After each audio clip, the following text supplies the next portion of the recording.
welcome to Sleepy Story Facts, and welcome to this very special sleep story, one that has been crafted with care, with quiet, and with you in mind. Tonight, wherever you are in the world, whether you are lying in a soft bed with the curtains drawn, resting on a couch wrapped in a blanket, or simply somewhere still and dim and peaceful, this story is yours. This is a gentle bedtime story. A long, slow, unhurried journey designed to carry you from the busy hum of your day all the way down into the deepest, most restful sleep you have had in a long time. There is nothing you need to do right now. There is nowhere you need to be. Whatever happened today, the tasks, the noise, the thoughts that keep circling, you can allow all of that to soften and step back, just for now. This is your time. This is your space. You have earned this rest completely. Before we begin our journey tonight, let us take a moment to simply arrive. If you have not already, allow your body to settle into whatever surface is holding you. Feel the weight of your limbs, the warmth of the covers, the gentle pressure of the pillow beneath your head. Let your shoulders drop a little. Let your jaw unclench just slightly. Let your hands lie open and easy at your sides. Take one slow breath in through your nose. Hold it for just a moment, and then release it through your mouth in one long, quiet exhale. And again, breathe in gently and breathe out slowly, letting that breath carry with it the last traces of tension from the day. There's no rush here. This calming narration will move at the pace of drifting, at the pace of starlight crossing an empty sky. You do not need to remember every word or hold onto every idea. You can simply let the words arrive and pass like soft waves on a still shore. If your eyes are open, you might allow them to close now. And if your mind is still busy, that is perfectly fine. Thoughts will come and thoughts will go. And each time one arrives,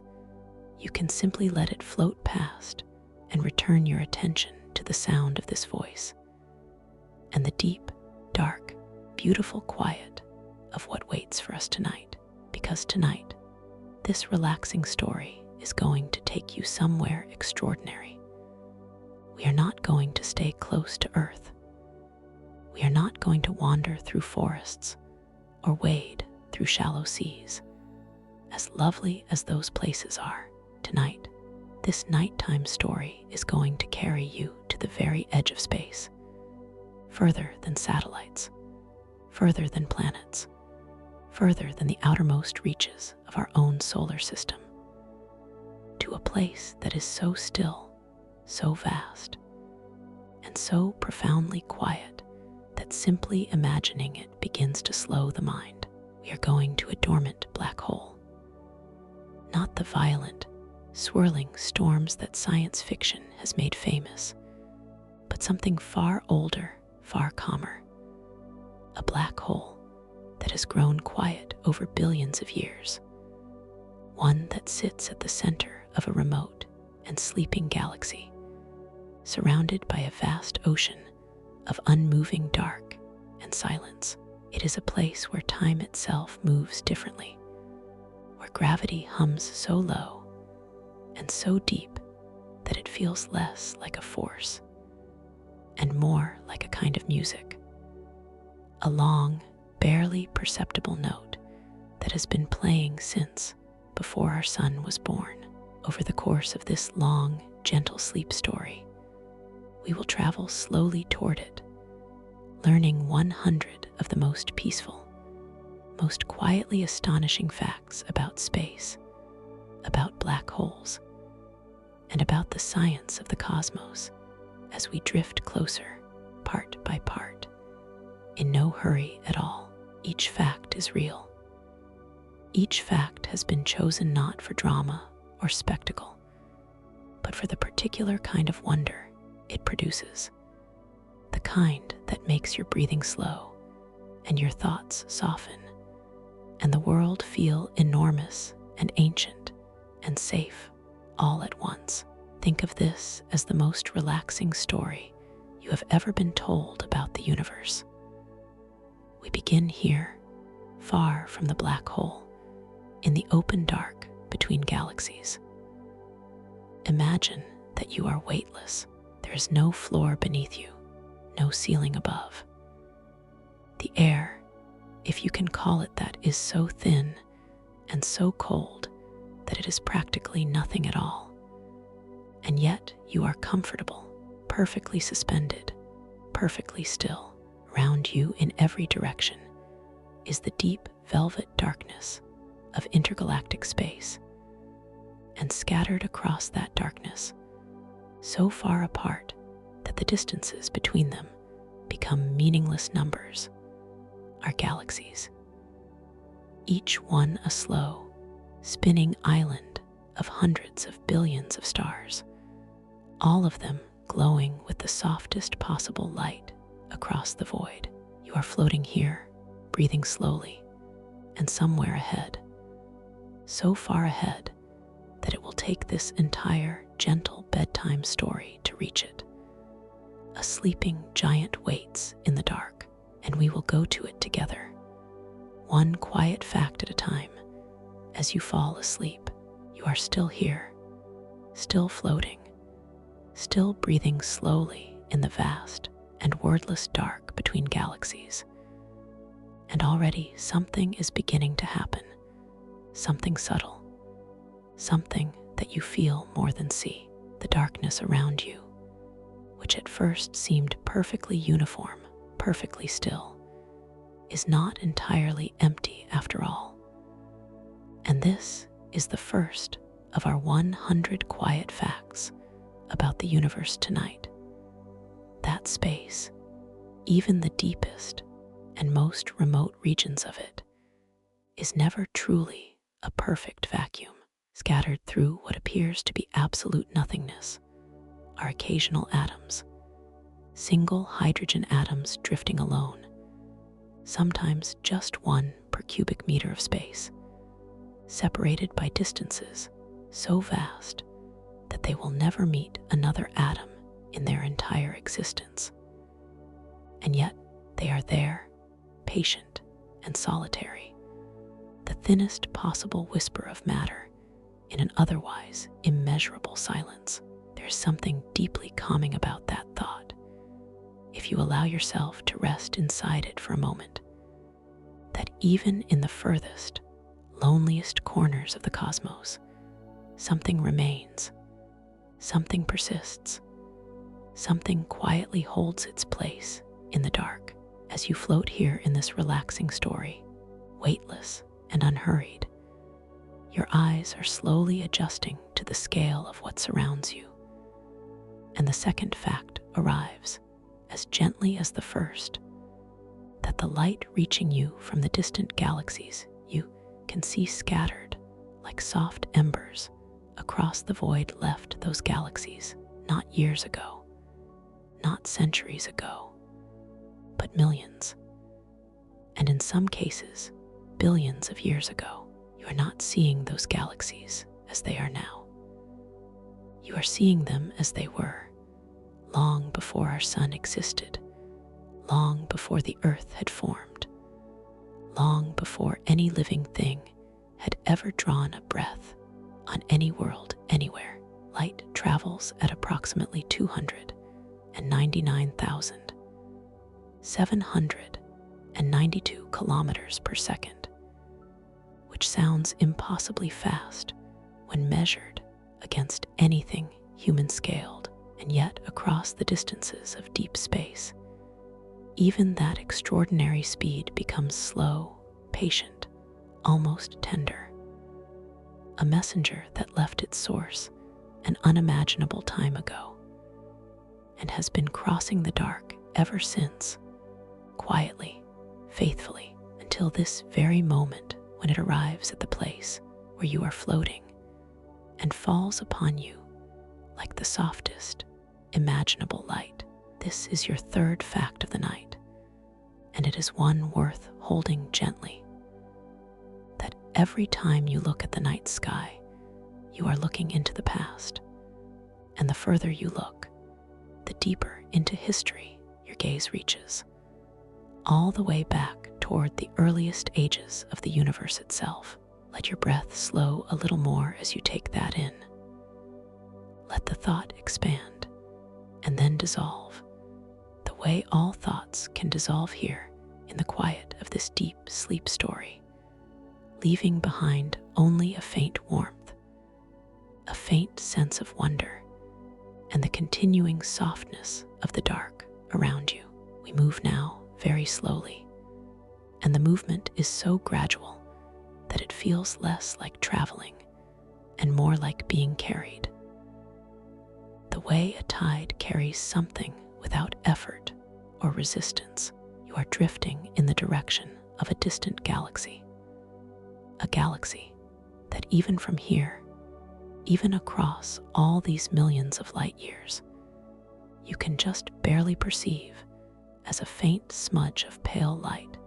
against the darker fabric of space. And within that galaxy, though you cannot possibly see it yet, the dormant black hole waits with the patience of something that has existed for longer than most of the stars currently burning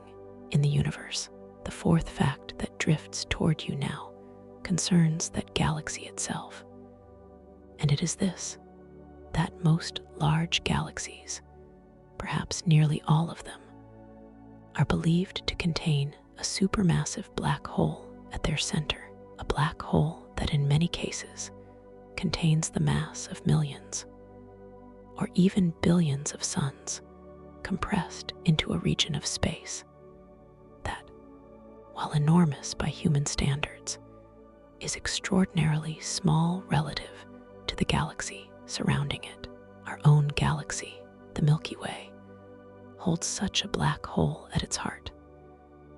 a sleeping giant known as Sagittarius A, which currently sits in a quiet, dormant state, drawing very little material and producing very little energy, simply resting at the center of everything we call home. As you continue to drift through this calming narration, through the dark and the silence, and the measureless space between where you started and where you are slowly going, you can feel the journey settling into its rhythm. Unhurried, unbothered,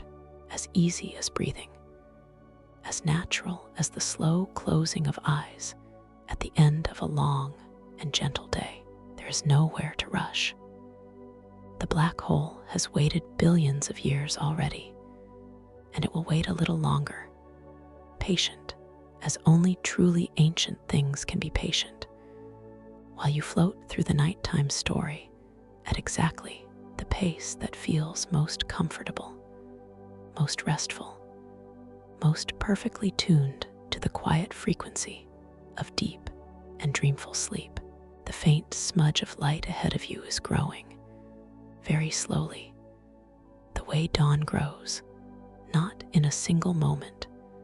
but in a gradual, almost imperceptible brightening that you only notice when you stop trying to watch it and simply allow it to happen. You are still impossibly far away, and yet something about the direction of your drift has shifted almost tenderly, the way a river finds its course, not by force, but by following the path that the landscape has prepared for it over thousands of years. And that fifth, quiet fact settles around you, now like a blanket. That gravity, the force gently drawing you forward, is not truly a push or a pull in the way we instinctively imagine it, but rather, according to our deepest understanding of physics, a curvature in the very fabric of space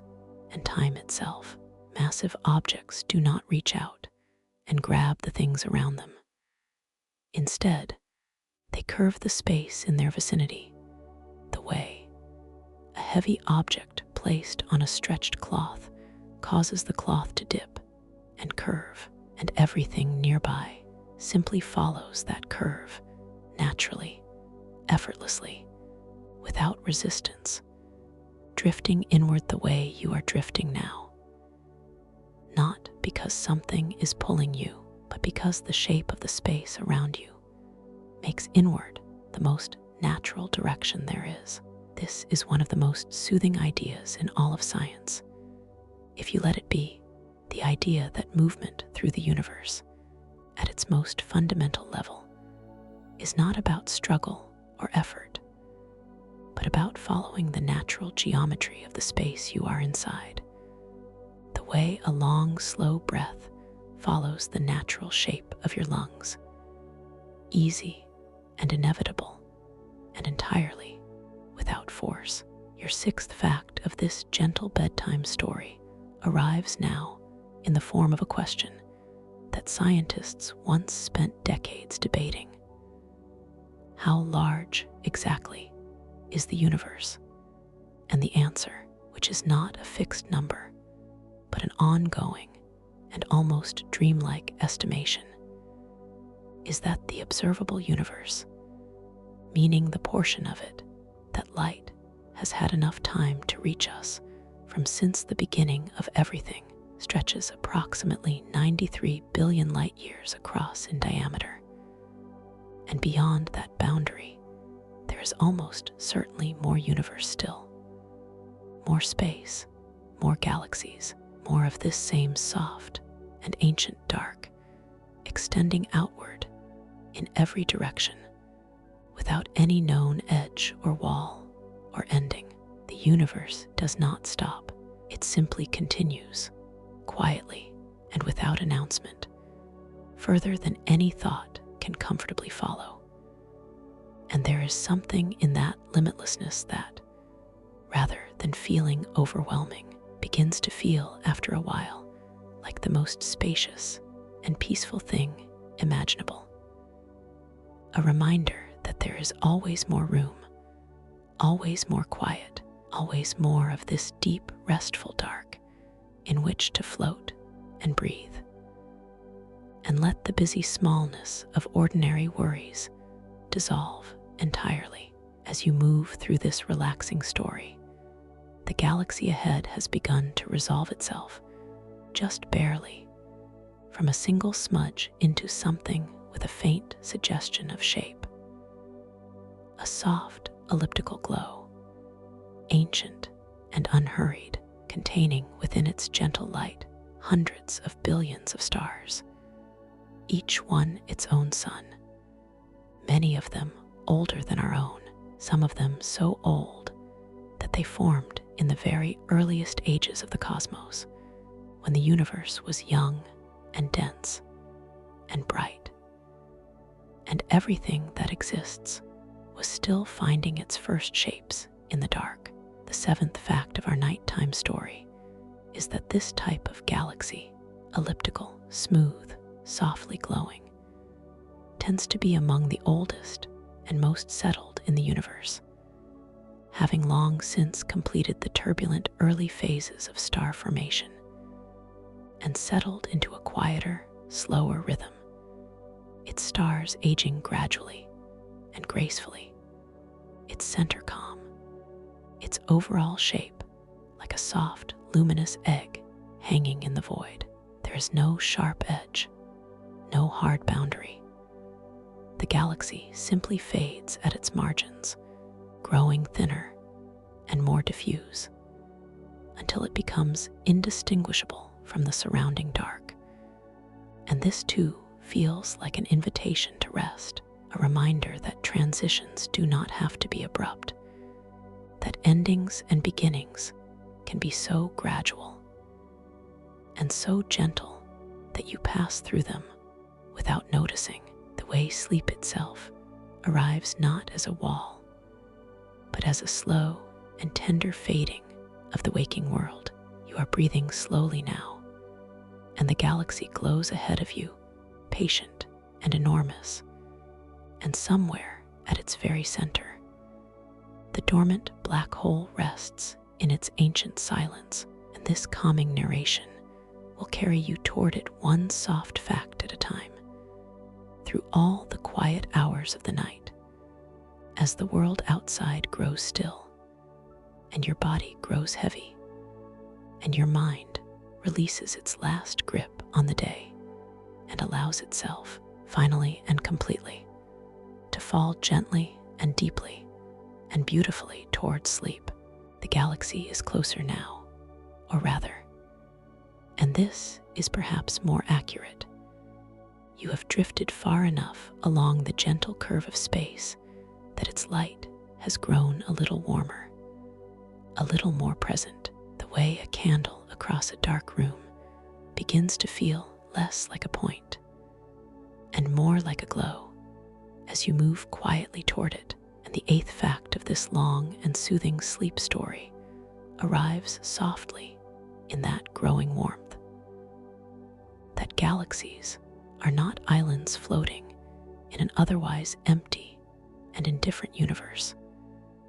but are instead connected to one another by vast, nearly invisible structures of gas and dark matter called the cosmic web. Enormous filaments that stretch between galaxy clusters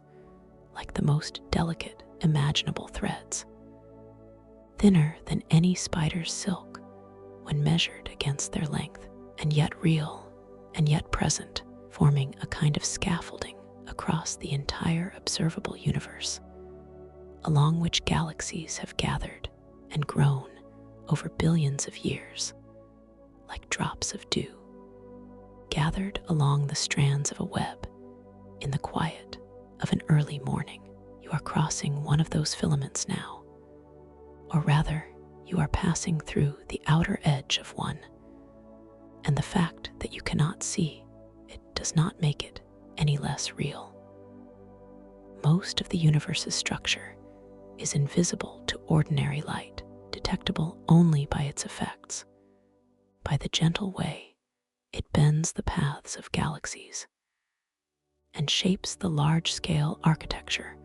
of everything that exists. And there is something quietly wonderful about moving through a structure so vast and so ancient and so invisible. The way you move through air without seeing it, the way you move through time without feeling it, the way this calming narration moves through the quiet of your listening without disturbing the restful dark that is slowly, kindly gathering around you. The ninth fact of our gentle bedtime story concerns the stars you can now just barely begin to resolve at the outermost edges of the galaxy ahead. The very oldest stars in the universe, known as population III stars,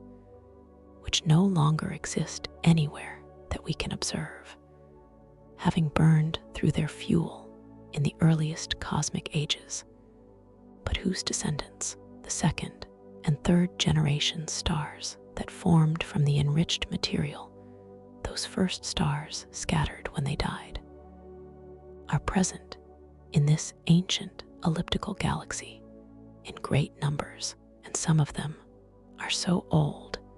that they formed when the universe itself was less than 1 billion years old, which means that the light leaving them has been traveling through space for more than 13 billion years, longer than the Earth has existed, longer than the sun has burned,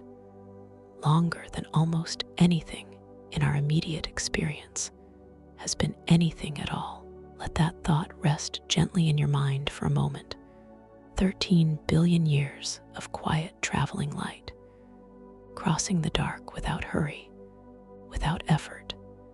simply moving at the only speed it knows, faithful and constant, and entirely at peace with the distance it has to cover. Your 10th fact drifts in now as you notice the very outermost region of the galaxy beginning to surround you. a vast spherical halo of ancient stars and dark matter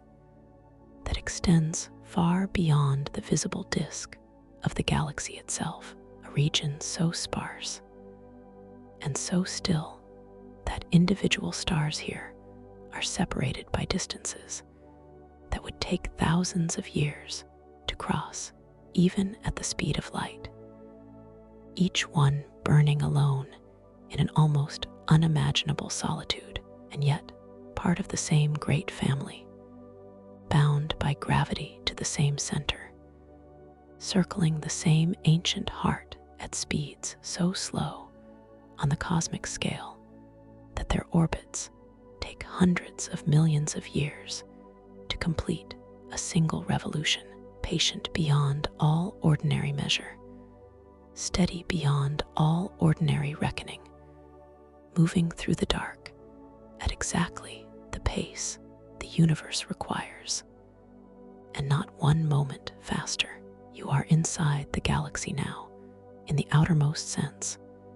The halo has enveloped you, and the density of light around you has increased just barely, just enough to feel like a change in atmosphere, the way stepping from a cool evening outside into a warm and dimly lit room feels like a shift in the quality of the air itself, rather than any specific sensation you can name. And this is your nighttime story, and this is your drift, and this is the particular restful magic of knowing that you are moving through something ancient and enormous and completely, profoundly calm. A galaxy that has been doing nothing more dramatic than slowly aging for billions of years, its center quiet, its stars unhurried, its vast dark halo draped around everything like the most patient and encompassing of blankets, holding it all together with nothing more forceful than the slow, deep, irresistible pull of gravity and time. You are drifting deeper into the halo now, and the stars around you, though still separated by distances that no human lifetime could ever cross, are no longer the absolute solitary points they were in the void between galaxies. They are part of something, visibly and feelingly part of something, and that sense of belonging,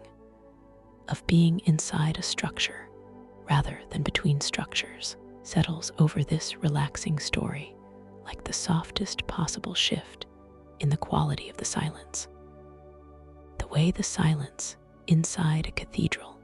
feels different from the silence of an open field, not louder or quieter, but somehow more gathered, more intentional, more deeply at rest. Your 11th fact of the night arrives in the light of one of those ancient halo stars, a red giant, a star in the later stages of its life that has expanded outward from its original compact form into something vast and luminous and slow burning, its outer layers cooled to a deep amber warmth that gives it that characteristic reddish glow. And the fact itself is this: that when a star like our own sun reaches this stage of its life, billions of years from now, it will expand so enormously that it will engulf the inner planets entirely, growing to perhaps 100 times its current diameter. And yet, even this extraordinary transformation will happen so gradually over such immense stretches of time that it is not a violent event in any meaningful sense, but simply another slow chapter in the quiet autobiography of a star, an expansion, a deepening, a brightening, followed eventually by a gentle release of the outer layers into space, as the star exhales its last energies into a beautiful and slowly expanding cloud of luminous gas called a planetary nebula, leaving behind only a small, dense, cooling remnant called a white dwarf, no larger than the Earth, fading slowly over billions of years into the dark. The 12th fact comes quietly behind it, carried in the color of that same red light. That the color of a star tells us precisely how hot its surface is, with the hottest stars burning a fierce blue-white and the cooler ones glowing orange and red. And that this relationship between color and temperature is not unique to stars, but is a fundamental property of how matter behaves when heated, the same physics that makes a heating element glow first red and then orange as it warms, the same physics that operates in the heart of every fire that has ever burned on Earth or anywhere else in the universe, connecting the candle on a nightstand to the surface of a star 1,000 light years away through the same elegant and universal law, a reminder that the universe speaks one language in every place it exists, and that the warmth you feel right now, the warmth of your blanket, the warmth of your own body, resting in the quiet of this gentle bedtime story, is part of that same ancient and continuous conversation between matter and energy that has been happening since the first moments of everything. You continue your drift, and the 13th fact of this deep sleep story rises around you in the shape of the darkness itself, the dark matter that makes up the invisible majority of this galaxy's mass, detectable not by any light it emits or absorbs or reflects, because it emits none and absorbs none and reflects none, but only by the gravitational influence it exerts on everything around it, bending the paths of stars, shaping the rotation of the galaxy, holding the halo together against the slow outward drift that would otherwise disperse it over billions of years. Dark matter is one of the most profound unsolved mysteries in all of science. It makes up approximately 27% of the total energy content of the universe. It is present everywhere that galaxies exist. It was essential to the formation of every large structure in the cosmos. And yet, no one has ever directly detected a single particle of it.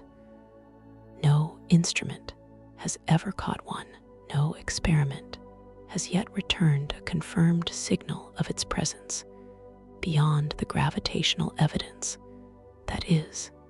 itself, overwhelming and undeniable. There is something fitting about resting inside that mystery as you float through this nighttime story, that the majority of what holds this galaxy together, what shaped the cosmic web you passed through, what allowed you to exist in a universe structured enough to contain stars and planets and quiet bedrooms, and the sound of a calming narration in the dark, is something whose nature remains, for now, beautifully and serenely unknown, a question that the universe holds without urgency, without anxiety, with the same vast and unhurried patience with which it holds everything else, including you, floating here, breathing slowly, growing heavier and warmer and quieter with every word, every fact, every gentle step deeper into the sleeping heart of this ancient and luminous and endlessly peaceful galaxy. The drift continues, as it always does here, as it always will, unhurried and inevitable, and as natural as the slow movement of your breath rising and falling in the quiet dark of wherever you are resting tonight, and the galaxy around you is growing imperceptibly denser with each passing moment of this relaxing story. Not dramatically, not in any way that startles or demands attention, but in the way that warmth increases as you move closer to a fire across a large and softly lit room. Gradually, gently, in a manner you register more in the body than in the mind, more as a feeling of increasing presence than as anything you could point to and name precisely. Your 14th fact of this long and soothing sleep story arrives now in the texture of the space around you. That between the stars of any galaxy, including this one, the space is not perfectly empty, but is filled with what astronomers call the interstellar medium, a diffuse and extraordinarily thin mixture of gas and dust that drifts between the stars in great clouds and filaments and sheets, sometimes so thin that it would be considered a near-perfect vacuum by any earthly standard, and yet present, always present, a faint background fabric of hydrogen and helium and traces of more complex molecules, including, remarkably, some of the chemical building blocks associated with organic chemistry, carbon compounds, simple sugars, amino acid precursors, drifting in the cold dark between stars, suggesting that the chemistry of life is not an exotic accident confined to one small planet, but a tendency written into the universe itself, a pattern that the cosmos returns to again and again wherever the right conditions allow. Let that thought drift through you softly, that the ingredients of life are scattered through the galaxy like seeds on the wind, patient and quiet and waiting for the right moment, the right warmth, the right stillness to begin their slow and extraordinary work. The 15th fact settles in behind it like a second blanket laid gently over the first, that the temperature of the interstellar medium varies enormously depending on where you are within it, ranging from vast cold molecular clouds where temperatures approach nearly absolute zero, the theoretical coldest possible temperature at which molecular motion nearly ceases entirely, to regions of intensely heated plasma surrounding young hot stars where temperatures climb into the tens of thousands of degrees. And yet, even the coldest of these clouds, even the regions closest to absolute zero, are not truly motionless. Even there, at the very bottom of the thermal scale, particles still vibrate with a faint residual energy that quantum mechanics tells us can never be entirely removed, an irreducible minimum of motion that persists even in the deepest cold, even in the most perfect stillness, a reminder that the universe, at its most fundamental level,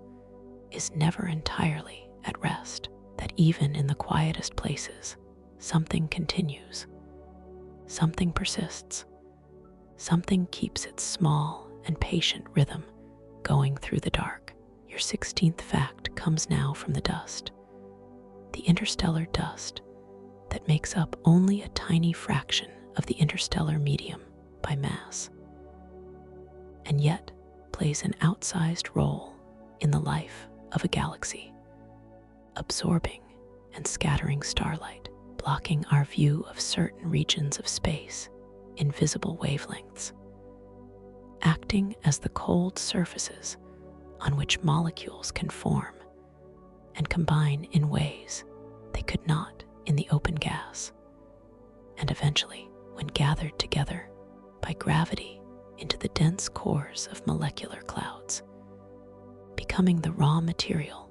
from which new stars and new planetary systems are born. Dust is not a passive or incidental ingredient in the story of the cosmos. It is an active participant, a quiet architect, a substance that moves through the cycle of stellar birth and death, and rebirth, carrying with it the chemical legacy of every star that has ever lived and died, and scattered its enriched material back into the galaxy, so that the dust floating in the interstellar medium of this ancient elliptical galaxy around you tonight contains within it atoms forged in stars that burned and died long before our own sun existed, atoms that have been part of gas clouds and stellar nurseries and planetary surfaces, and perhaps even living things on worlds we will never know, cycling endlessly through the great slow metabolism of the galaxy in a process so vast and so gradual that it makes the longest human timescale feel like the briefest of heartbeats. You float through it all, breathing slowly, wrapped in the calming narration of this nighttime story, feeling the immense and gentle weight of so much time and space, and quiet complexity surrounding you on every side, and there is nothing required of you in any of it. No response, no effort, no understanding beyond the soft and drowsy sense that the universe is very large and very old and very calm, and that you are, right now, perfectly and completely held within it, resting in the dark at the center of your own small and precious existence, drifting toward the deepest and most restful sleep. As the galaxy turns slowly around its ancient sleeping heart, far ahead in the measureless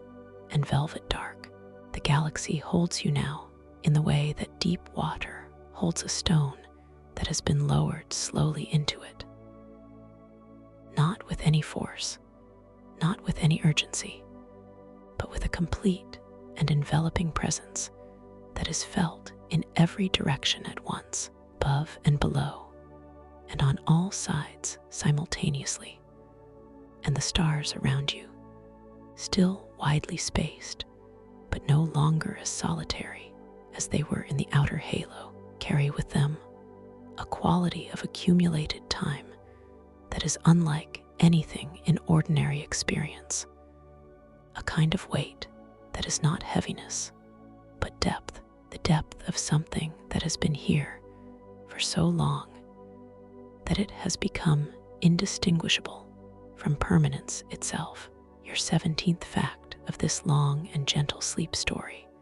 arrives now in the form of a molecular cloud, one of the great dark nebulae that drift through even the oldest and quietest galaxies like slow-moving continents of cold gas and dust, invisible against the background of space, except where a distant star behind them is dimmed and reddened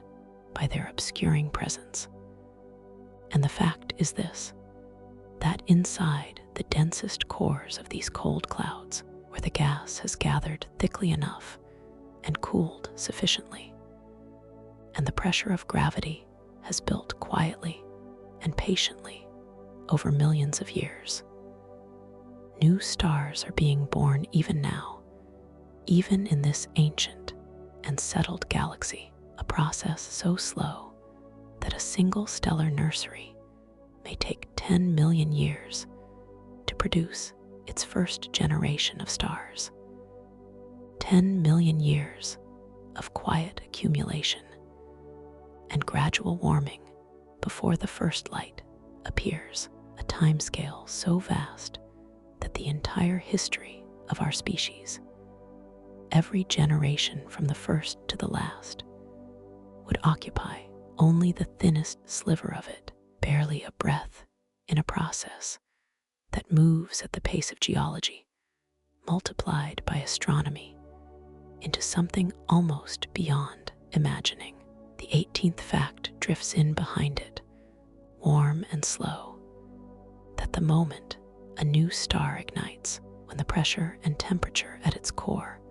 finally reach the threshold at which hydrogen nuclei begin to fuse into helium, and energy begins to pour outward through the surrounding gas. That moment is not a sudden explosion, but a gradual brightening, a slow and tender coming into being as the outward pressure of the new star's radiation begins to push back against the inward pressure of gravity, and the two forces settle into a balance that will hold, in the case of a star like our Sun, for approximately 10 billion years, a balance so stable and so enduring that it constitutes one of the longest-lasting equilibria in the natural world, a quiet conversation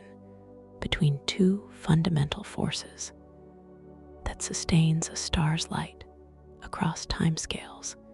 that make civilizations feel like morning dew. You breathe slowly, and the 19th fact comes to you in the color of a nebula. That the glowing clouds of gas surrounding young star-forming regions produce their characteristic colors, not randomly, but through a precise and elegant process in which the ultraviolet radiation from newly born hot stars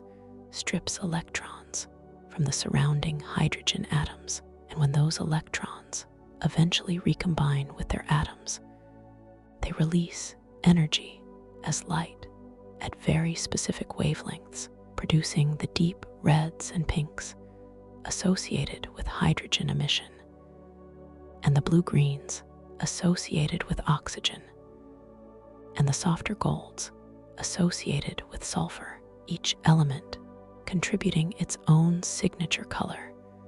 to the glowing tapestry in a way that allows astronomers to read the chemical composition of a nebula simply from the colors it produces. The universe once again speaking its single universal language through light, through chemistry, through the same elegant laws that govern the candle and the star, and the quiet electrochemical warmth of your own resting brain as it slows and softens and releases its grip on the waking world with every passing moment of this calming narration. Your 20th fact arrives now as a sense of scale, that the largest known nebulae in the universe span hundreds of light years across, meaning that light itself, traveling at its extraordinary and unwavering speed, would take hundreds of years to cross from one edge to the other. And yet these structures feel, in the context of a galaxy, like individual brushstrokes on an enormous canvas, local and intimate features of a larger picture that extends for tens of thousands of light years in every direction, the galaxy containing within itself thousands of such clouds and clusters and stellar nurseries and ancient open plains of aging stars, all of them moving together in the same slow galactic orbit around the center where the black hole rests in its immense and ancient and completely undisturbed quiet, and toward which you continue to drift through this nighttime story, through this gentle bedtime story, through the soft and deepening dark of a night that belongs entirely to rest, entirely to stillness, entirely to the slow and beautiful work of falling asleep in the company of the most patient and peaceful universe that has ever existed. There is a rhythm to this galaxy that you are beginning to feel now, not as sound, because there is no sound in space, no medium for vibration to travel through in the way that air carries the sounds of your world, but as something deeper than sound, something more like the rhythm you feel when you place your hand flat on a surface and sense the faint pulse of something moving slowly beneath it. And that rhythm is the rotation of the galaxy itself, the great slow turning of hundreds of billions of stars around a common center, each one following its own orbit at its own speed. And your 21st fact of this long and restful sleep story is that this rotation does not behave the way the rotation of a solid disk would behave, with the outer edges moving more slowly than the inner regions, the way the outer edge of a spinning coin moves faster than the center. Instead, galaxies rotate in a way that puzzled astronomers for decades, with stars at widely different distances from the center, all moving at roughly similar speeds, a pattern known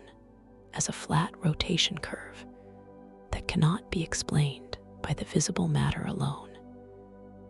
and which provided one of the earliest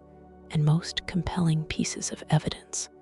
for the existence of dark matter, the invisible scaffolding, whose gravitational influence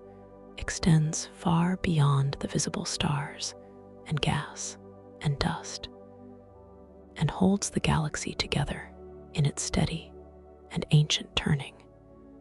keeping everything in its orbit, keeping everything in its place, the way the deepest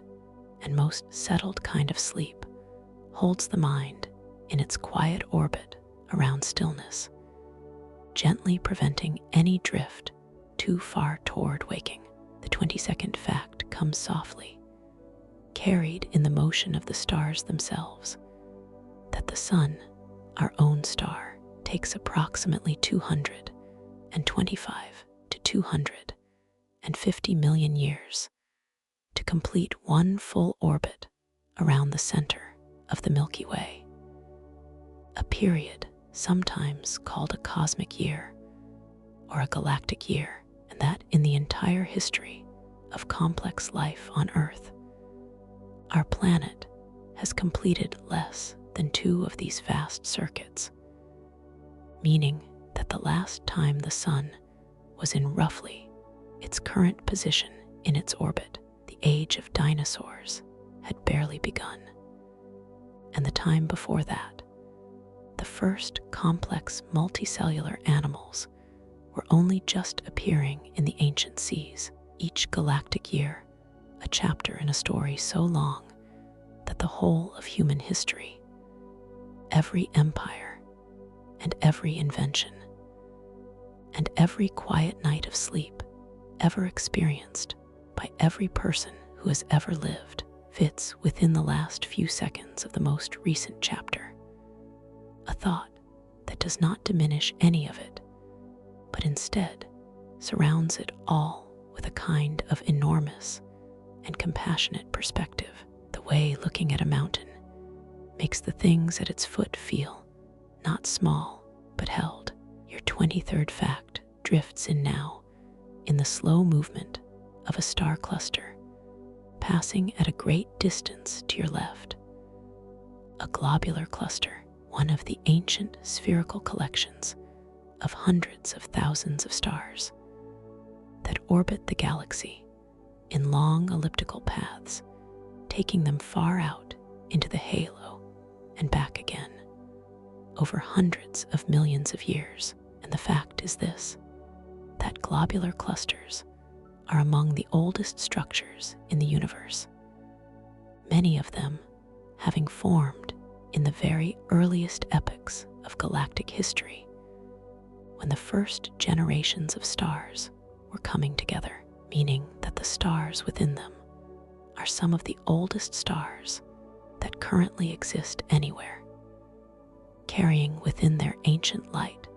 a direct connection to the universe, as it was nearly 13 billion years ago. Before the sun, before the earth, before the oceans, and the atmosphere, and the long, slow experiment of life had produced anything capable of looking back at them and wondering quietly in the dark. The 24th fact arrives as the cluster fades slowly behind you, that despite containing hundreds of thousands of stars packed into a region perhaps 100 light years across, a globular cluster is not a crowded place in any human sense, because even at its densest core, the average distance between individual stars is still measured in fractions of a light year, still vast beyond any ordinary comprehension, still fundamentally and overwhelmingly composed of space and silence, and the same patient dark that fills every corner of this galaxy you are moving through in this calming narration, this nighttime story, this gentle bedtime story that is carrying you further and further from the surface of waking and closer to the deep, warm, weightless place where sleep lives, where thoughts lose their edges and merge into something softer and wordless and completely, perfectly still, and where the galaxy turns above you like the slowest and most beautiful of ceilings, wheeling through the dark at the pace of deep time while you rest beneath it, breathing slowly, growing quieter, letting everything go. Something is changing ahead of you, and it is changing in the most gradual and unhurried way imaginable. The kind of change that you only become aware of after it has already been happening for a long time. The way you only notice that the light in a room has dimmed when you realize that you can no longer make out the details of something across the room that you could see clearly an hour ago. And what is changing is the quality of the glow at the center of this ancient galaxy, which has been a faint and diffuse warmth on the furthest edge of your perception since you first drifted inside the outer halo, but which is now, slowly and unmistakably, beginning to resolve into something with more presence, more depth, more of the character of a place rather than a direction. And your 25th fact of this long and soothing sleep story arrives in that deepening glow, that the central bulge of an elliptical galaxy, the dense and ancient core region where stars are packed more closely together than in the outer disk, is not a recent or actively forming structure, but one of the oldest parts of the galaxy, assembled in the earliest epochs of cosmic history when galaxies were young and the universe was bright and dense and full of the raw material of creation, meaning that the stars you are now beginning to perceive ahead of you, still impossibly far away, but growing slowly more present in the accumulated warmth of their combined light, are among the most ancient suns in existence, burning with the patience of things that have had billions of years to settle into their rhythms. The 26th fact comes quietly, carried in the warmth of that ancient starlight. That light itself, despite being the fastest thing in the universe, can be slowed when it passes through a medium, and that in certain, specially prepared laboratory conditions on Earth, scientists have managed to slow light from its ordinary speed of nearly 300,000 kilometers per second to just a few meters per second, and in one remarkable experiment to stop it entirely for a brief moment before releasing it again,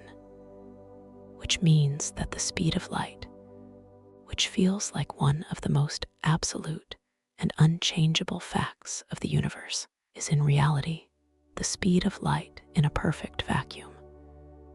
and that the universe is full of situations in which light behaves with more patience and more flexibility than its reputation for ultimate speed might suggest, slowing and bending and pausing in ways that feel almost thoughtful, almost deliberate, as though even light, the most energetic and tireless of travelers, knows how to rest when the conditions invite it. Your 27th fact drifts in now in the particular quality of the silence around you. That sound, unlike light, cannot travel through the vacuum of space at all, not because it lacks energy, but because sound is a wave of pressure that requires a medium, requires molecules to compress and expand against one another in sequence. And in the near vacuum of interstellar space, there are simply too few molecules, too widely separated for this chain of compression to sustain itself over any meaningful distance, meaning that the universe, for all its violence and energy, and the extraordinary scale of forces operating within it, is from a human sensory perspective completely and absolutely silent. That supernovae explode in perfect quiet, that stars are born without a sound, that entire galaxies collide over hundreds of millions of years in a silence so complete that if you were somehow present to witness it, you would perceive nothing but light and the slow motion of incomprehensible masses, and that the only sounds that have ever existed in the history of the universe have existed on the surfaces and in the atmospheres of planets, small local islands of acoustic possibility in an otherwise soundless cosmos, which makes the quiet of this nighttime story, the quiet of the room you are resting in, feel less like absence and more like alignment, less like the removal of something, and more like a return to the natural state of the universe itself, which has always been,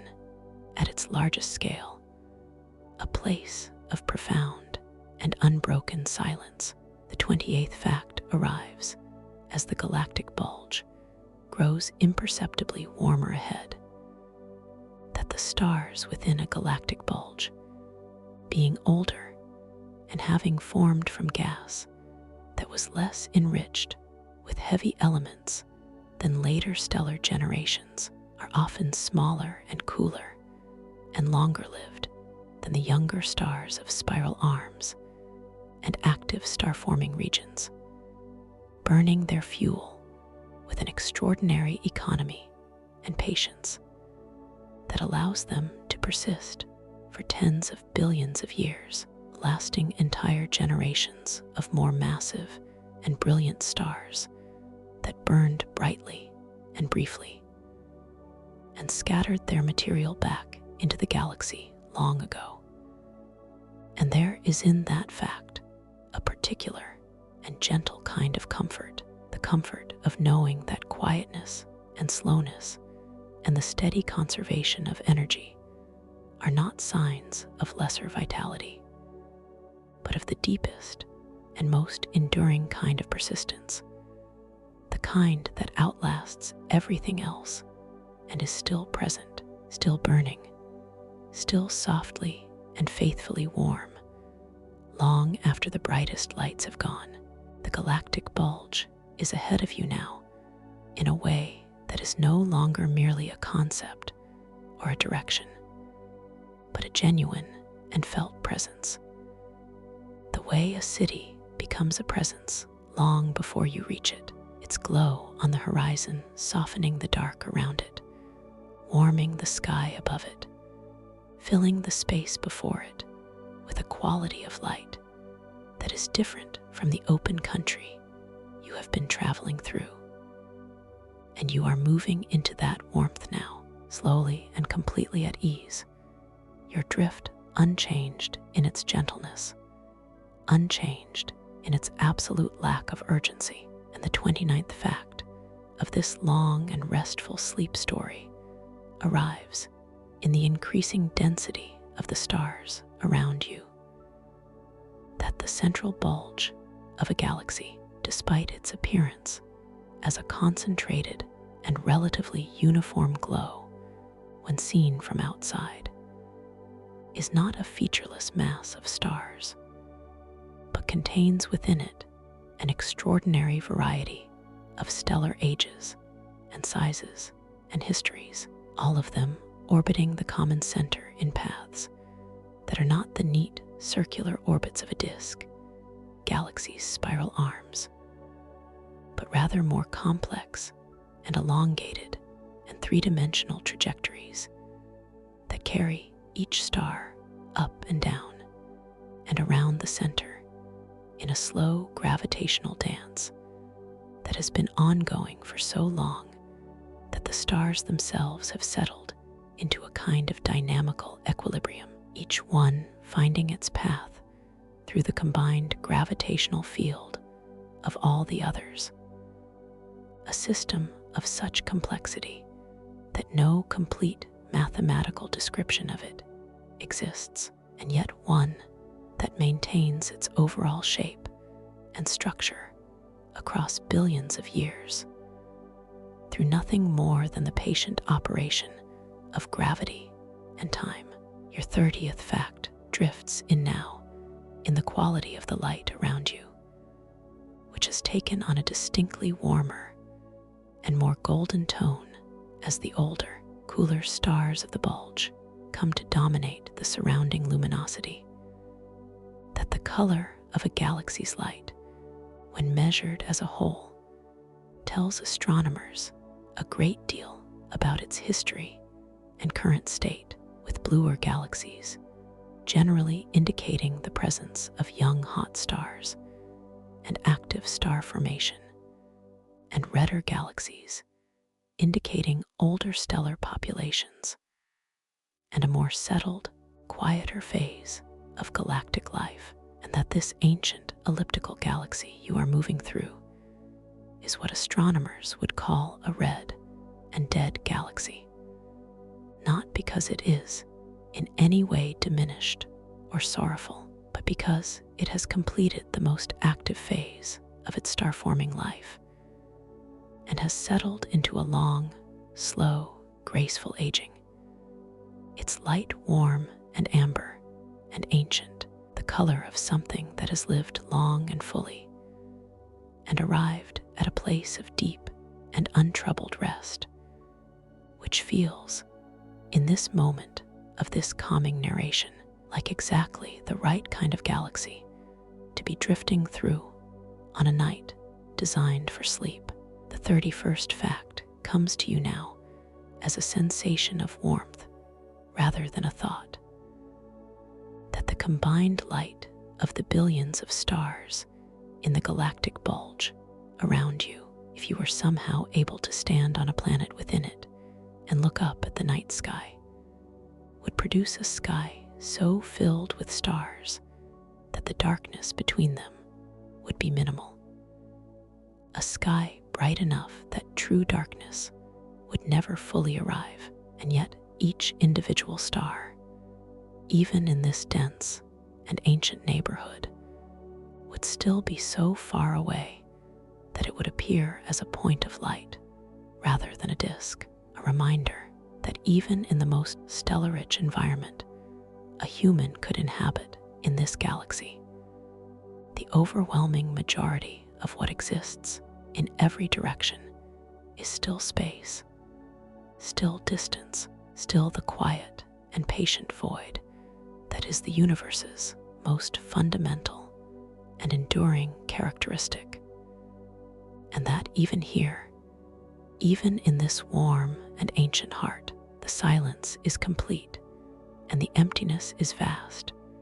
and the overall quality of the cosmos is, as it always has been and always will be, one of profound and encompassing stillness. The 30-second fact arrives as you feel the presence of the black hole for the first time. Not as anything visible, not as anything dramatic, but as a very faint and barely perceptible deepening of the gravitational field around you, a subtle sense that the curvature of space has increased just slightly, just enough to register as a change in the feeling of your drift. And the fact is this, that gravity propagates through space at exactly the speed of light, meaning that if the sun were to somehow vanish in this instant, the Earth would continue in its orbit for approximately 8 minutes before feeling any change at all. The same 8 minutes it takes sunlight to cross that distance, and that this equivalence between the speed of gravity and the speed of light is not a coincidence, but a deep and beautiful consequence of the structure of space-time itself, of the way the universe is woven together at its most fundamental level into a single fabric in which space and time and gravity and light are all expressions of the same underlying reality, all moving to the same deep and ancient rhythm, all part of the same long and quiet and endlessly restful story that has been telling itself since before the first star was born, and will continue telling itself long after the last one fades, just as this gentle nighttime story continues now, soft and unhurried, carrying you deeper into the warm and weightless dark. You are deep inside the galactic bulge now, surrounded on every side by the warm and ancient light of stars that have been burning since before the Earth existed, and the drift that has carried you this far continues with the same unvarying gentleness it has always had, the same complete absence of effort or resistance. And yet something is subtly and undeniably different now, something in the quality of the space itself, something in the way your path through it feels just barely more defined than it did in the open halo or the outer disk, as though the space around you has a very faint and very soft grain to it, the way still water has a grain when a stone dropped somewhere far away sends ripples so gentle that you feel them more in your fingertips than you see them with your eyes. And this is the gravity of the black hole, still tens of thousands of light years away, still so distant that its influence on your motion is almost unmeasurably small, and yet present. And your 33rd fact of this long and deeply restful sleep story is that black holes are not unique exotic exceptions in the universe, but are in fact one of the natural and inevitable outcomes of the life cycle of sufficiently massive stars, forming when a star many times more massive than our sun reaches the end of its fuel supply, and its core collapses inward with a speed and force that no known physical process can halt, the collapse continuing until the material is compressed into a region of such extraordinary density that the curvature of space-time around it becomes infinite, or effectively so, and from that point forward the object that remains is defined entirely by what it does to the space around it, rather than by any internal structure that can be observed or described from outside. Your 34th fact arrives in the particular quality of the darkness ahead, where the ancient stars of the bulge begin to thin slightly as you approach the very innermost region of the galaxy. That black holes come in a range of masses spanning many orders of magnitude, from stellar mass black holes of perhaps 5 to 20 times the mass of the Sun, formed from the deaths of individual massive stars, to the supermassive black holes like the one ahead of you that contain millions or billions of solar masses, and whose origins involve a combination of early cosmic formation and billions of years of slow accumulation through the gradual infall of gas and dust, and the occasional merger with other massive objects, processes so slow and so gradual that they feel less like growth and more like the kind of deep and patient becoming that characterizes everything in this ancient and unhurried galaxy. The 35th fact drifts toward you now in the texture of the space ahead, that despite their fearsome reputation, black holes do not actively pull or suck material in any manner different from other massive objects at the same distance, and that at a sufficient distance from a black hole, the gravitational field is no stronger than that of any other object of the same mass, meaning that if the Sun were somehow replaced by a black hole of identical mass, the Earth's orbit would be completely unchanged, continuing in exactly the same path it has always followed, with exactly the same period and exactly the same gentle tilt of seasons, the only difference being the absence of light and warmth, the only loss being the Sun's generous and sustaining radiation, which is a thought that clarifies rather beautifully what a black hole actually is: not a voracious consumer, but simply a very massive and very dark object, one whose defining characteristic is not appetite, but the completeness of its gravity's victory over light within a certain boundary. Your 36th fact comes quietly now as the innermost region of the galactic bulge opens around you like the final room of a very large and very old and very still building. That the boundary that defines a black hole, the surface from within which not even light can escape, is called the event horizon, and that it is not a physical surface in any tangible sense, not a wall or a membrane that you could touch or feel as you crossed it, but rather a mathematical boundary in space-time, a point of no return defined entirely by the geometry of the curved space around the black hole, and that crossing it would feel, at the moment of crossing, like nothing at all, that there is no sensation, no signal, no local indication that anything has changed, that the event horizon announces itself only in the impossibility of return, in the quiet and absolute fact that every path forward from that boundary leads inward. And this knowledge, this gentle and precise and utterly peaceful knowledge, settles over this calming narration like the last and softest layer of a night that has been growing quieter and quieter, and more deeply restful with every word, every breath, every slow and patient step toward the sleeping heart of everything. There is a particular quality to the space in this innermost region of the galaxy that is unlike anything you have passed through on this long and gentle journey, a quality that is not quite light and not quite dark,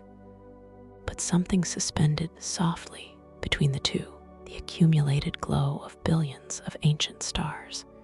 diffused so evenly through the surrounding space that shadows have almost ceased to exist here, that every direction carries the same warm and amber luminosity, the same soft and sourceless radiance that makes the whole of this innermost galactic neighborhood feel less like a place you are moving through and more like a place you are resting inside. And your 37th fact of this long and deeply calming sleep story arrives in that quality of light, that the region immediately surrounding a supermassive black hole, in the case of an active and feeding black hole, can be the most luminous object in the observable universe, a structure called a quasar, in which the material spiraling inward releases so much energy through friction and compression and magnetic forces that it outshines the combined light of every star in its host galaxy by factors of hundreds or even thousands, visible across billions of light years of space, burning with a brilliance that staggers every attempt at ordinary comprehension. And yet, the black hole ahead of you is none of these things, has not been any of these things for a very long time. Its accretion disk long since exhausted.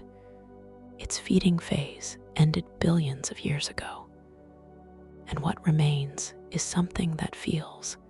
in this nighttime story, infinitely more appropriate to the hour and the mood, a dormant giant, a sleeping colossus, a presence defined now entirely by its stillness and its age, and the deep and patient quiet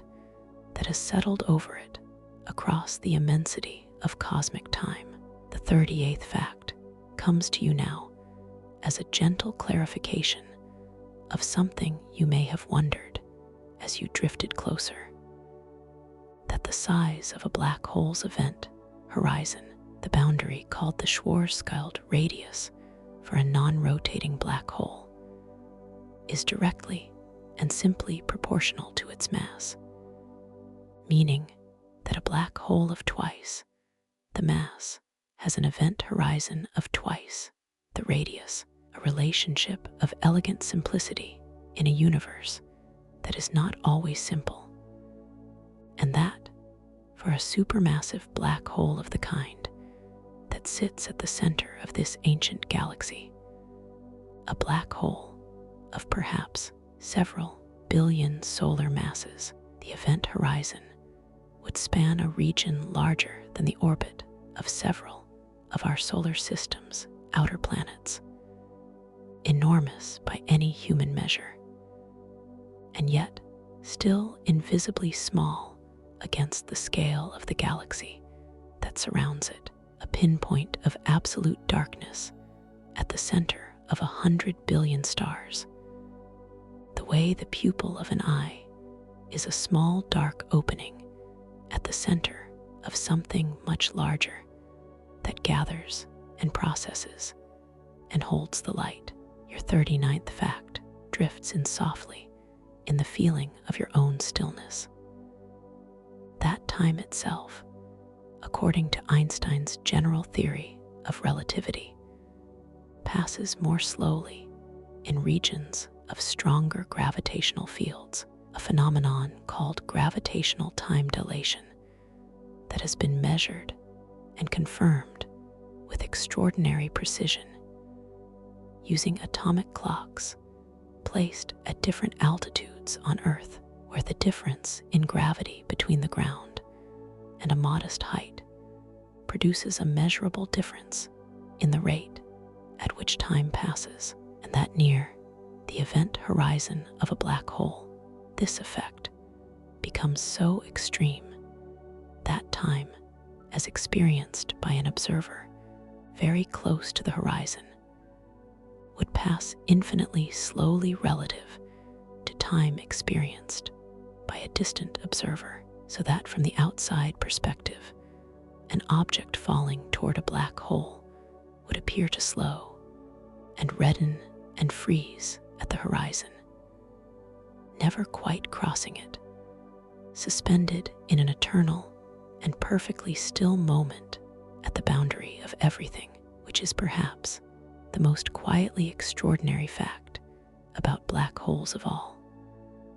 that they do not swallow time so much as they stretch it, pulling it thinner and thinner toward the horizon, the way a breath is held at the very end of an exhale, extended and still, and on the edge of something new. The 40th fact arrives now as a sense of approach, a deepening, that the region just outside a black hole's event horizon contains, at a specific distance of 1.5 times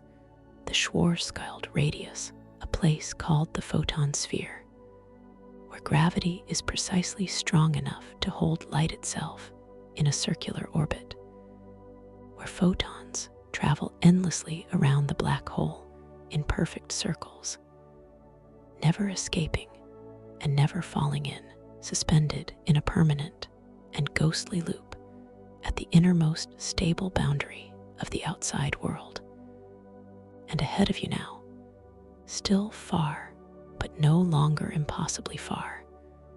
that photon sphere exists in the dark, a ring of captive light circling the sleeping black hole in perfect silence, in perfect stillness, in the most complete and beautiful equilibrium that the universe knows how to make, waiting there in the dark, the way sleep waits at the very bottom of a long and quiet night, patient and absolute and entirely, perfectly, peacefully inevitable. You are closer now than you have been to anything in this entire long and gentle journey. Closer in the sense that the black hole ahead has ceased to be an abstraction and has become instead a presence, a quality of the space around you, a deepening in the fabric of everything that is as subtle as the deepening of your own breath as sleep approaches, and as undeniable as the way the body knows, without being told, that rest is near and that it is safe, and that the only thing left to do is to allow the last remaining tension to release and let everything go. And your 41st fact of this long and soothing sleep story arrives in the texture of the space around you now, that the region surrounding a dormant black hole is not a place of violence or chaos, but one of the most genuinely peaceful environments in the known universe, a place where the absence of active accretion means the absence of the intense radiation and magnetic turbulence that characterize a feeding black hole, where the space is simply curved, deeply and beautifully curved, and where the only thing happening is the slow and patient bending of space-time around an object of extraordinary mass, a bending so smooth and so continuous and so utterly without interruption that it feels less like a force and more like the deepest possible expression of what space and time fundamentally are when left entirely to themselves. The 42nd fact drifts toward you in the way the distant starlight around you is beginning to behave differently, beginning to bend and curve in ways that are just barely perceptible as a kind of softening of the positions of the ancient stars in your peripheral awareness. That this bending of light by gravity, called gravitational lensing, is not merely a local curiosity near black holes, but one of the most powerful tools astronomers have for studying the universe, allowing the mass of galaxies and galaxy clusters to act as enormous natural telescopes that bend and magnify the light of even more distant objects behind them, producing rings and arcs, and multiple images of the same distant galaxy arranged in beautiful symmetrical patterns around the lensing mass, patterns so geometrically precise that they look less like accidents of nature and more like the universe arranging itself into art, into something that communicates not just information, but a kind of aesthetic of deep order, of the elegant and inevitable consequences of a universe governed by consistent and beautiful laws. Your 43rd fact comes now in the growing clarity of the photon sphere ahead, still far, but now genuinely visible as a faint and ghostly brightening in the dark around the absolute blackness of the event horizon beyond it. That the black hole itself, being by definition a region from which no light escapes, would appear against the background of the surrounding galaxy not as a glowing object, but as a perfect and absolute shadow, a dark circle surrounded by the bent and brightened light of everything behind it, and that this shadow, called the black hole shadow, was directly imaged for the first time in human history in the year 2019, when the Event Horizon Telescope, a network of radio observatories spread across the Earth and working together as a single instrument the size of the planet, produced the first actual image of a black hole's shadow and its surrounding ring of bent light, a moment of extraordinary quiet triumph for human curiosity, a confirmation that the mathematics describing these objects, developed over a century of careful and painstaking work, was correct in every detail, and that the universe had been waiting patiently all along to be seen. The 44th fact arrives as you feel the photon sphere drawing level with your awareness, its captive light circling in eternal and silent loops just ahead. That Hawking radiation, a theoretical process proposed by the physicist Stephen Hawking in 1974, suggests that black holes are not entirely permanent, but very slowly lose mass over extraordinarily long timescales through a quantum mechanical process occurring at the event horizon, where pairs of virtual particles spontaneously arising from the quantum vacuum can be separated by the horizon, with one particle falling inward and one escaping as real radiation. The energy for this process, drawn from the black hole's own mass, in a process so slow and so faint for a supermassive black hole that the radiation it produces is many orders of magnitude cooler than the cosmic microwave background radiation that fills all of space, meaning that, for all practical purposes across any timescale a human mind can hold, this black hole will not diminish at all, will simply rest here in its deep and ancient quiet, unchanged and unchanging, as patient as the universe itself, as still as the deepest possible sleep, as permanent as the dark between the stars that has surrounded you throughout this entire, long and beautiful and deeply restful nighttime story, this gentle bedtime story, carrying you now to the very edge of the most peaceful place in all of space. You are at the photon sphere now, or close enough that the distinction between approaching and arriving has dissolved the way all distinctions dissolve at this depth of the journey, at this depth of the night, and the light around you is doing something that no light anywhere else in your experience has ever done. It is curving, visibly and completely, bending in great arcs around the darkness ahead, so that the ancient stars of the galaxy behind you are appearing in front of you, their light having traveled all the way around the black hole to reach your eyes from the opposite direction. And this doubling of the universe, this folding of the sky around a single point of absolute dark, is one of the most quietly astonishing things that the laws of physics allow. And your 45th fact of this long and deeply restful sleep story is that this ring of bent and brightened light surrounding the black hole shadow, called the photon ring, is not a single ring, but a series of nested rings, each one formed by light that has completed one more full orbit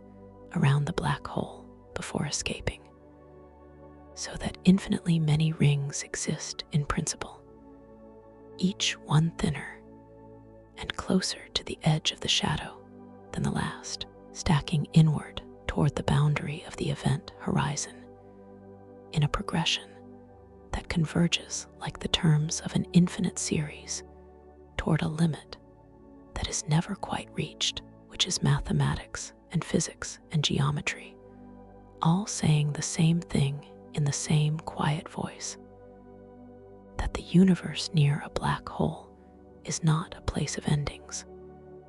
but of infinite and patient convergence, of things drawing closer and closer to a boundary that is always there and always approached and never quite touched, the way sleep draws closer and closer to the waking mind, until the distinction between the two has thinned to almost nothing. The 46th fact drifts in now in the particular quality of the silence here, which is deeper than any silence you have encountered on this journey, and yet still the same silence, still the same absolute and complete absence of sound that has accompanied every moment of this drift from the first. That the cosmic microwave background radiation,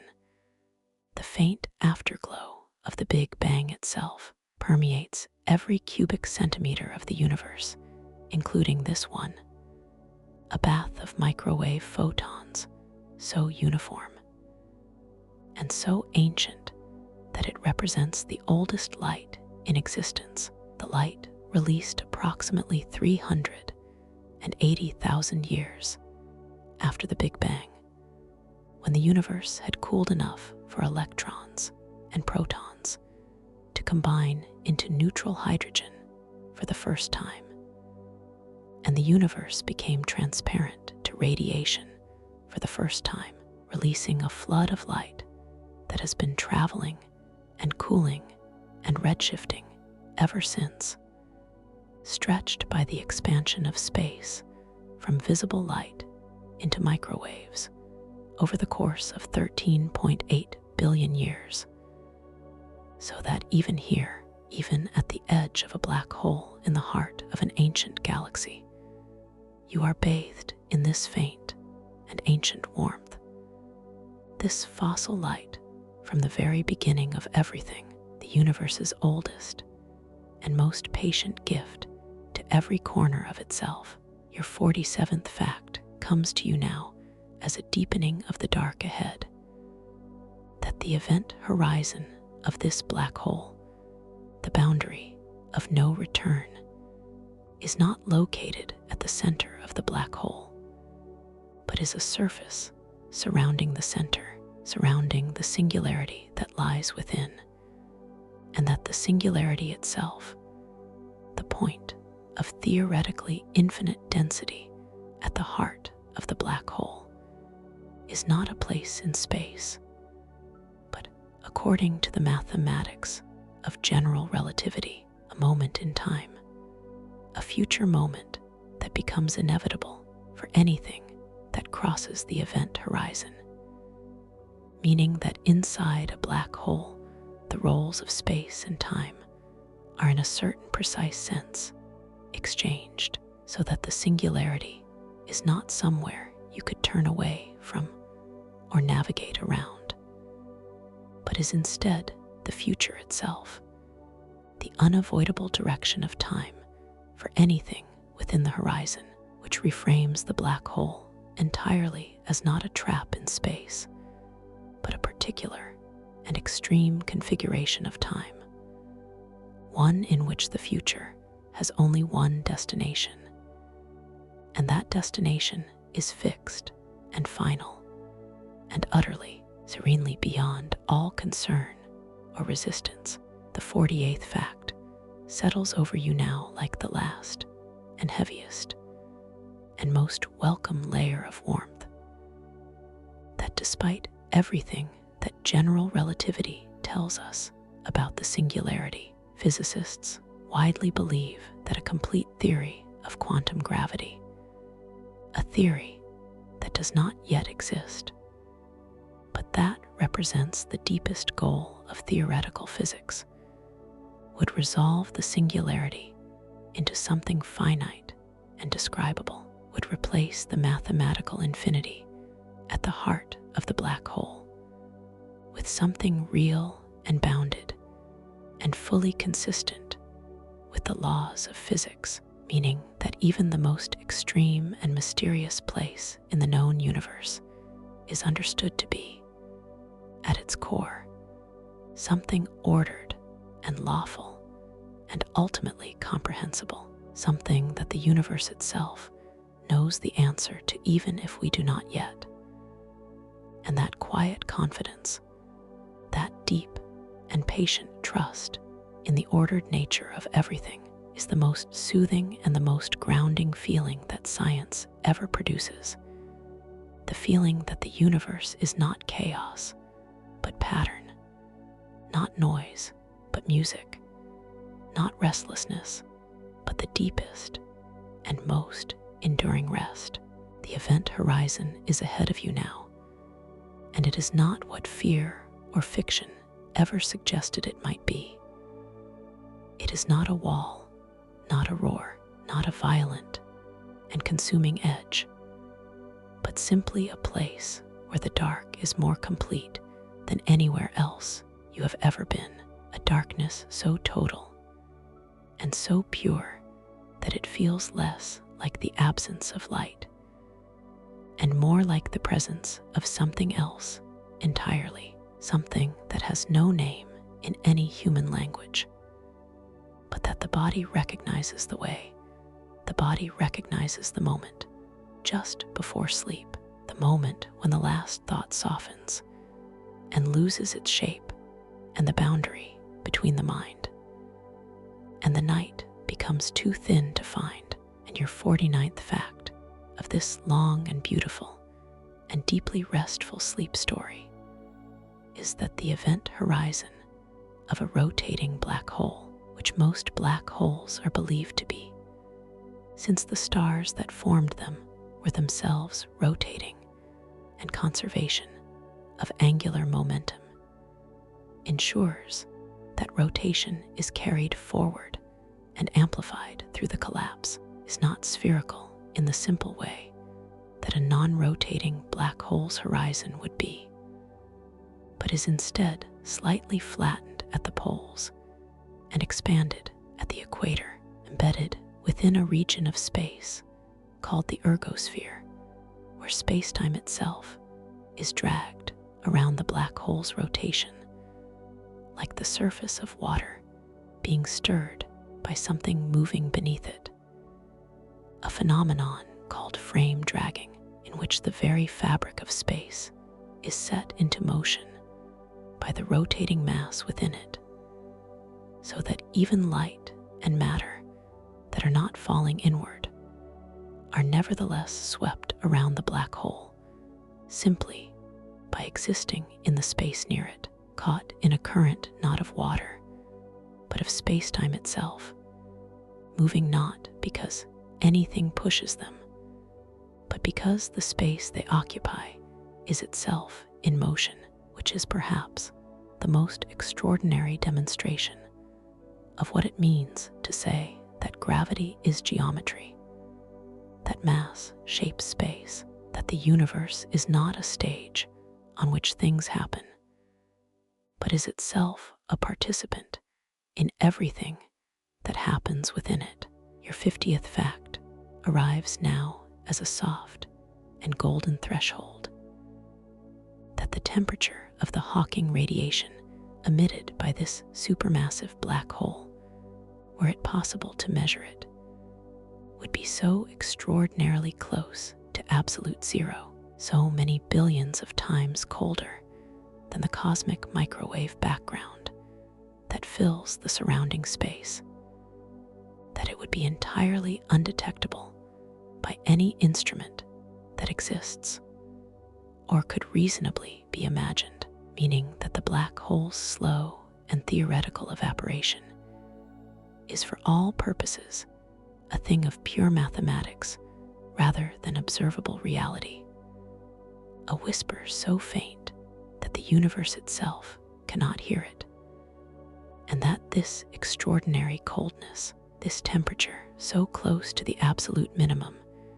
that the difference is meaningless in any practical sense, makes the black hole the coldest large object in the known universe, colder than the deepest interstellar clouds, colder than the cosmic void between galaxy clusters, a cold so profound and so complete that it wraps around the event horizon like a kind of thermal silence to match the acoustic silence of everything else out here, the two silences together, the silence of sound and the silence of heat, composing between them the most complete and perfect stillness that the physical universe contains. The 51st fact comes to you now as a feeling rather than a thought, arriving not in words, but in the sensation of the space around you growing slower, time itself growing longer and more stretched as you approach the horizon, and the gravitational time dilation increases toward its extreme, that every object in the universe, every particle and every wave, and every arrangement of matter and energy, including you, and including the atoms of every star in this ancient galaxy, is always moving through space-time at the same total speed, the speed of light, but that this total speed is divided between movement through space and movement through time, so that an object at rest in space is moving entirely through time at the maximum rate, and an object moving at close to the speed of light through space is moving very slowly through time, and that near the event horizon of a black hole, where the curvature of space-time has become so extreme, the balance between these two is shifted so profoundly that time slows toward stillness, and the geometry of space-time makes inward the only available direction. And this fact, this deep and precise and quietly wonderful fact about the nature of time and motion and the structure of the universe, settles into the calming narration of this nighttime story like the final note of a very long and very slow and very beautiful piece of music, a note held so long that it ceases to be a sound and becomes instead a silence, the silence of completion, the silence of rest, the silence of a mind that has traveled far enough and learned enough and breathed slowly enough that it no longer needs to do anything at all except remain here, warm and weightless and completely at peace, at the most extraordinary and the most serene address in all of space, on the soft and ancient threshold of the event horizon, where time moves like honey and the dark is absolute, and the only thing left in the whole vast universe is the slow and perfect rhythm of your breathing, and the deep and dreamless sleep that is already, gently and completely, yours. There is nothing required of you now, nothing at all, not even the effort of listening, because the words of this gentle bedtime story have become something softer than words by this point in the night, something closer to the sound of breathing in a quiet room, or the feeling of warmth spreading slowly from the center of the chest outward to the fingertips. And the event horizon is all around you now, not threatening, not consuming, but simply present the way the night is present, the way stillness is present, the way the deepest and most nourishing sleep is present when the body has finally and completely released its last grip on the waking world. And your 50-second fact of this long and deeply soothing sleep story arrives as a whisper rather than a statement. That the information paradox, one of the most profound unsolved questions in theoretical physics, concerns what happens to the information encoded in matter that falls into a black hole, since quantum mechanics insists that information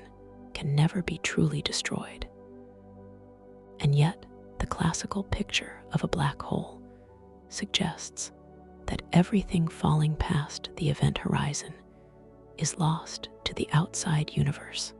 forever, and that some of the greatest minds in physics have spent decades wrestling with this question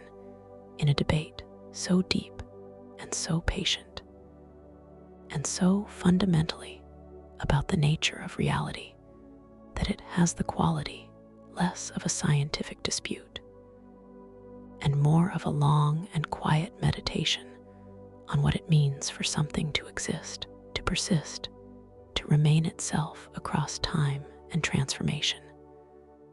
A question that the universe holds without anxiety and without urgency, in the same way that it holds everything else with the complete and unhurried patience of something that has all the time there is. The 53rd fact comes now not as information to be absorbed, but as a sensation to be felt, that at the very edge of the event horizon, in the final moments before the boundary is crossed, the light from the entire outside universe is compressed and blue shifted into a brilliant ring at the very forward edge of vision, the whole of the cosmos squeezed by the geometry of extreme space-time curvature into a single circle of light, behind which the absolute dark of the horizon waits. And that this image, this compression of everything that exists into a ring of light at the threshold of nothing, is one of the most beautiful things that the mathematics of general relativity produces. A picture so precise and so strange and so quietly overwhelming in what it implies about the nature of space and perception, and the experience of an extreme gravitational environment that physicists who have studied it describe it not only in technical terms, but in terms that sound almost like wonder, almost like the particular quality of feeling that arises when something is understood so deeply that understanding and awe become the same thing, which is the feeling that the best and most restful science always produces, the feeling of the mind releasing its resistance to the scale of things and simply resting inside the enormity of what is true. Your 54th fact drifts in now in the absolute and perfect dark, that beyond the event horizon, according to the mathematics that describes the interior of a black hole, the concept of distance toward the singularity is replaced by the concept of time remaining, so that the singularity is not a place one could point toward or navigate around, but is instead a duration, a finite amount of proper time that will elapse before the inevitable is reached, and that this duration, even for a supermassive black hole, would be measured not in billions of years, but in a much more finite span, the exact length depending on the mass of the black hole, meaning that the interior of a black hole has a kind of clock built into its geometry, a clock that counts not outward toward the future in the ordinary sense, but inward toward a conclusion that the mathematics describes, but that no physics beyond it currently illuminates. And there is in this the same quality of deep and restful mystery that has accompanied every fact of this entire long and calming narration. The quality of a question held gently rather than anxiously, of an unknown that invites rest rather than resistance, of a universe that is larger and stranger and more patient than any mind can fully contain, and that asks nothing more of you than to float within it, breathing slowly, eyes closed, thoughts dissolved, in the warm and ancient and completely encompassing dark of the deepest and most perfect sleep you have ever known. Here, at the still center of everything, where the black hole rests, and time moves like honey, and the silence is so complete and so absolute that it has become indistinguishable from peace itself, from the soft and boundless quiet of a night that has no end and no urgency and no sound, only the slow and patient dark, and you resting within it, completely and forever still. You are inside now, in the most complete sense that the word inside has ever carried, surrounded not by walls or by distance, but by geometry itself, by the particular and extraordinary shape of space-time in this deepest and most ancient of interiors. And the quality of the dark here is unlike any darkness you have ever experienced, because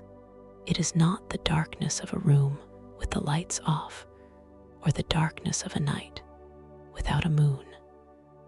but the darkness of a place from which light cannot leave, cannot turn back,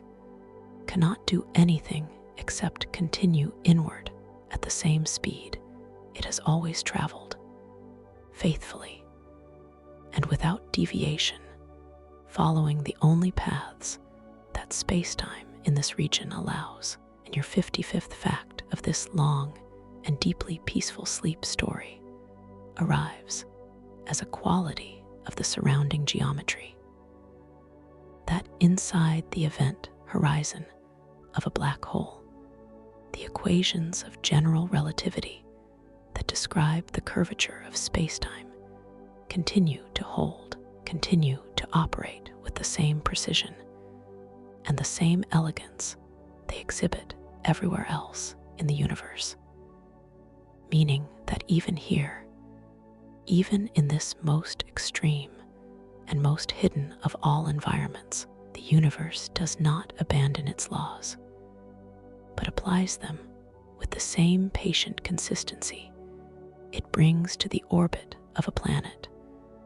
or the bending of light around a galaxy cluster,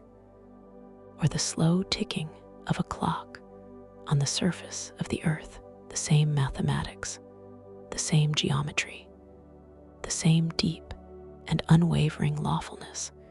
that makes the universe not a place of chaos,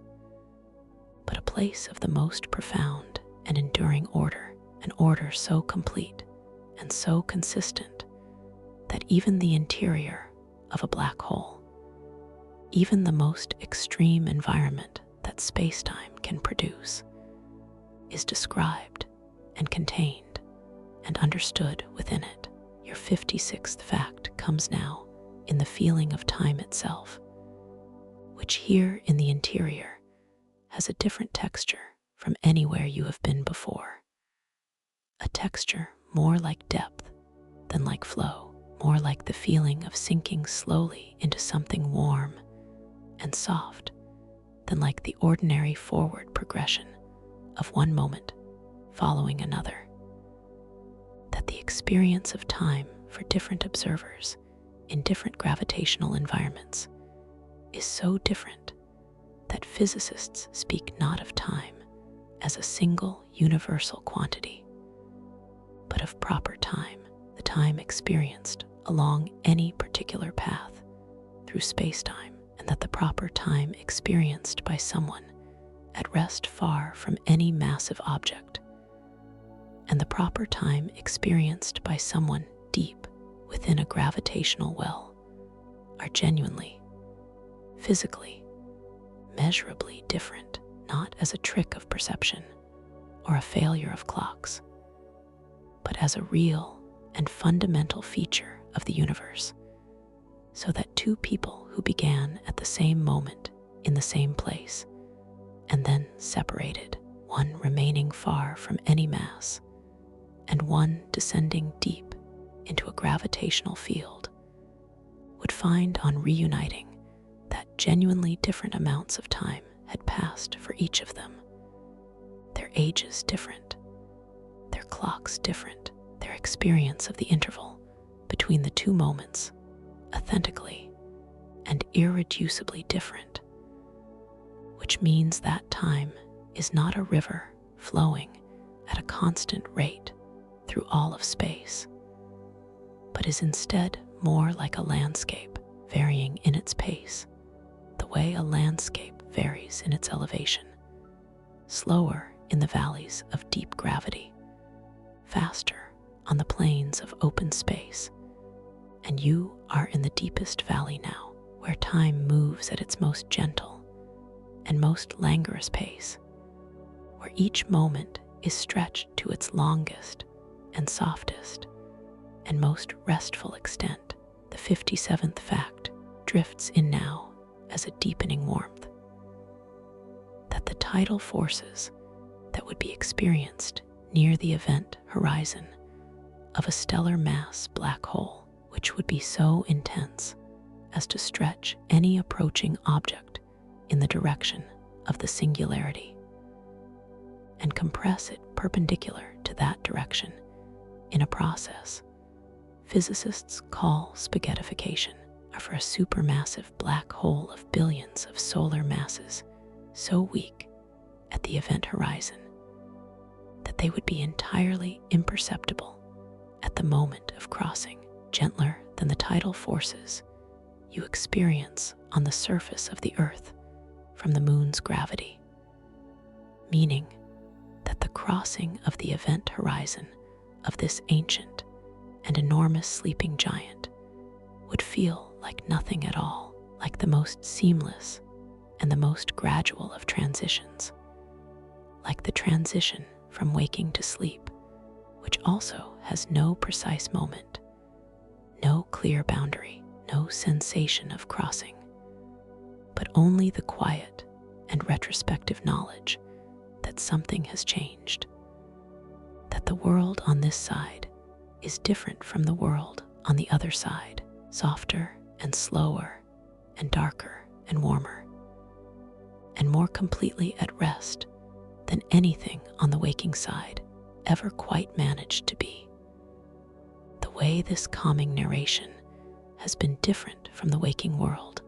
since its very first word, softer and slower and darker and warmer, a space designed entirely and with complete care for the single purpose of carrying you here, to this depth, to this dark, to this perfect and ancient and absolute, and deeply, completely, irrevocably peaceful rest. And so we have arrived, you and I, at the place where this long and gentle and deeply restful journey has always been leading, not with drama, not with fanfare, not with any of the noise and urgency that the waking world uses to announce its arrivals, but quietly, the way all the most important arrivals happen, the way sleep arrives, and the way peace arrives, and the way the deepest and most nourishing rest arrives, without announcement, without effort, simply present, simply here, simply the natural conclusion of a long and unhurried path through the most beautiful and the most ancient darkness that the universe contains. And your 58th fact of this final chapter of this long and soothing sleep story is that the universe itself, the whole of it, all 93 billion light years of observable space, all the hundreds of billions of galaxies, each containing hundreds of billions of stars, all the dark matter and dark energy, and the cosmic microwave background, and the quantum fields, and the gravitational waves rippling through the fabric of space-time from collisions of black holes and neutron stars billions of light years away. All of it, every last particle and wave and curvature and fluctuation, emerged from a state of extraordinary simplicity and density approximately 13.8 billion years ago, in an event whose nature remains the deepest and most patient mystery in all of science, a mystery that the universe holds not as a problem to be solved, but as the most fundamental and the most quietly astonishing fact about itself, the fact that it began, that it has a history, that the dark you are resting in tonight is a dark with a story behind it, a story 13.8 billion years long, a story that passes through the formation of the first stars and the first galaxies and the first black holes, and the long, slow cooling and settling of the cosmos into the structured and ancient and extraordinarily peaceful configuration it occupies tonight, the configuration in which you exist, in which you are breathing slowly, in which you are at rest. Your 59th fact arrives as the softest possible closing thought, that the expansion of the universe, the slow and accelerating movement of galaxies away from one another, driven by the mysterious dark energy that makes up approximately 68% of the total energy content of everything that exists, means that the universe is not a static and finished place, but a continuing and evolving one, growing slowly larger with every passing moment, the distances between galaxy clusters increasing so gradually that no local observation could detect it. The universe quietly making more of itself, more space,